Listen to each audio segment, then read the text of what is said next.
तो आज हम बीएनएस की धारा 90 को समझने वाले हैं। ये वो धारा है जहां गर्भपात कराने का एक गैरकानूनी इरादा एक जानलेवा हकीकत में बदल जाता है। आप जरा सोचिए, एक सिचुएशन है, किसी का इरादा सिर्फ गर्भपात कराने का था, लेकिन उस कोशिश में उस महिला की जान चली जाती है, तो कानून इसे कैसे देखेगा? क्या इसे एक हादसा माना जाएगा या कुछ और? बस यही कानूनी सवाल हमें सीधे बीएनएस की धारा 90 पर लेकर आता है। तो इसी सिचुएशन को संभालने के लिए बीएनएस में धारा 90 बनाई गई है, जब एक गैर कानूनी काम का नतीजा जानलेवा हो जाए। देखिए, धारा 90 सिर्फ गर्भपात के इरादे पर नहीं रुकती। ये असल में उस स्थिति की बात करती है जहां इस इरादे की वजह से एक महिला की जान चली जाती है। ये पुराने कानून यानी आईपीसी की धारा 314 का ही नया रूप है, लेकिन इसका दायरा बहुत ही गंभीर है। अच्छा, तो अगर किसी पर धारा 90 का केस बनता है तो प्रोसिक्यूशन को यानी अभियोजन पक्ष को कोर्ट में क्या-क्या साबित करना होगा? चलिए, इसके जो सबसे जरूरी तत्व हैं उन्हें एक एक करके समझते हैं। धारा 90 का पूरा केस इन 3 पिलर्स यानी स्तंभों पर टिका होता है। अगर इनमें से एक भी पिलर कमजोर पड़ गया तो केस गिर जाता है। पहला, ये साबित करना होगा कि महिला गर्भवती थी। दूसरा, ये कि आरोपी का इरादा साफ तौर पर गर्भपात कराने का था। और तीसरा, ये कि उसी काम के सीधे नतीजे के तौर पर महिला की मौत हुई। और अब यहाँ एक बहुत ही इंटरेस्टिंग लीगल पॉइंट आता है। अपराधी ये कहकर बच नहीं सकता कि मुझे क्या पता था कि मेरे इस काम से किसी की मौत हो सकती है। जी नहीं, कानून साफ कहता है कि अगर गर्भपात कराने का इरादा था तो ये दलील बिल्कुल नहीं चलेगी। आपका इरादा ही इस अपराध को साबित करने के लिए काफी है।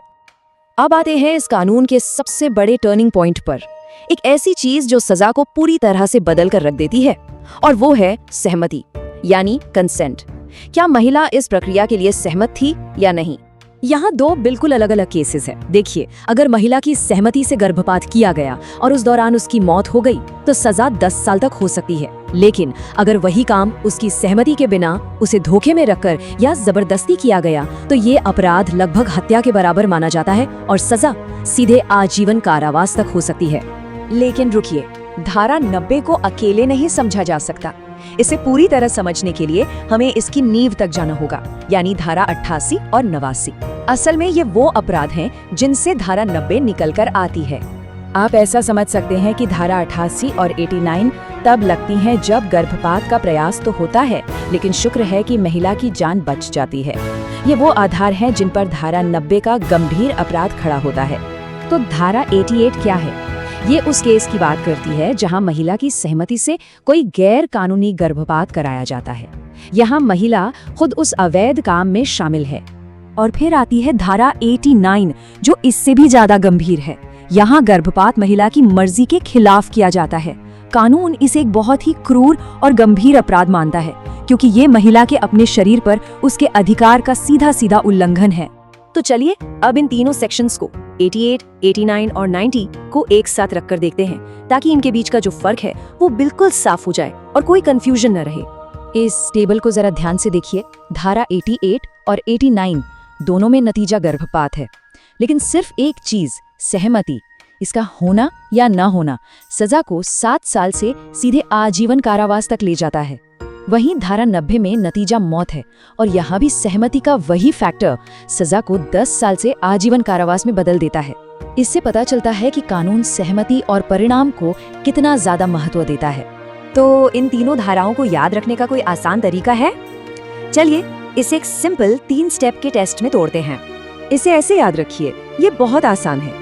स्टेप 1, अगर गर्भपात हुआ और सहमति थी तो ये है धारा 88। स्टेप 2, अगर गर्भपात हुआ लेकिन सहमति नहीं थी तो ये है धारा 89। और स्टेप 3, अगर नतीजा मौत है, चाहे सहमति हो या न हो, तो मामला सीधे धारा 90 का बन जाता है। ये आपकी एक सीधी और सिंपल स्टडी गाइड है।